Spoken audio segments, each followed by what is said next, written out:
Welcome to জিনির kitchen চ্যানেলে। আজকে চলে এসেছি বাটা মাছের ঝাল রেসিপি নিয়ে। প্রথমেই মাছগুলোকে কড়াইতে ভেজে নিয়ে তুলে নেব।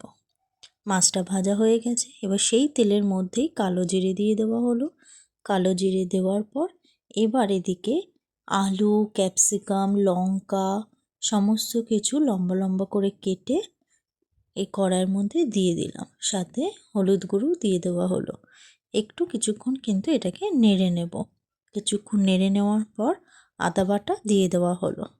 আদাটা দিয়ে দেওয়ার পর আরও কিছু সময় কিন্তু এটা হালকা করে একটু ভেজে নিতে হবে। হালকা করে ভাজা হয়ে যাওয়ার পর এবার জিরের গুঁড়ো দেব, তার মধ্যে দেব ধনের গুঁড়ো, আর সাথে কিন্তু কাশ্মীরি লঙ্কার গুঁড়ো দিয়ে দেব। এছাড়া কিন্তু নুনও এর মধ্যে দিয়ে দিতে হবে। আমরা যে মশলাগুলো রেগুলার ইউজ করি ঠিক সেই মশলাগুলোই কিন্তু এখানে দেওয়া হয়েছে। এবার সমস্ত মশলাগুলো দিয়ে দেওয়ার পর এইটাকে কিন্তু একটু ভালো করে কিছুক্ষণ ভেজে নিতে হবে। আর হ্যাঁ, এর মধ্যে কিন্তু একটু মটরশুঁটিও দিয়ে দেওয়া হয়েছে।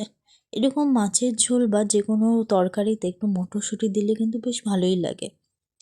এই জন্য দেখো মটরশুঁটি দিয়ে দেওয়া হয়েছে। আর প্রথমেই বললাম নুন দিতে হবে, এই জন্য নুনটা কিন্তু অবশ্যই দিয়ে দিতে হবে। ভালো করে কিন্তু এটা যখন ভাজা ভাজা হয়ে যাবে তারপরে কিন্তু পরিমাণ মতো জল দিয়ে কিছুক্ষণ কিন্তু ফুটিয়ে নিতে হবে।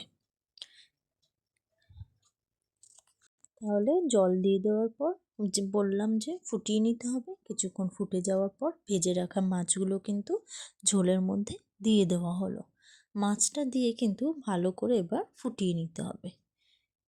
এই মাছের ঝোলটা কিন্তু একদম সিম্পলভাবেই করা হয়েছে, খুব বেশি রিচ করা হয়নি। তোমরাও কিন্তু বাড়িতে যারা রিচ খেতে অত পছন্দ করো না তারা কিন্তু এইভাবে ট্রাই করে দেখতেই পারো। দেখো এদিকে আলুটাও কিন্তু সেদ্ধ হয়ে গেছে, মাছের ঝোলটা কমপ্লিট হয়ে গেছে, তাই সার্ভ করে নিলাম। আমার এই ভিডিওটি ভালো লাগলে অবশ্যই একটা সাবস্ক্রাইব করে দেবে, আর সকলকে অসংখ্য ধন্যবাদ।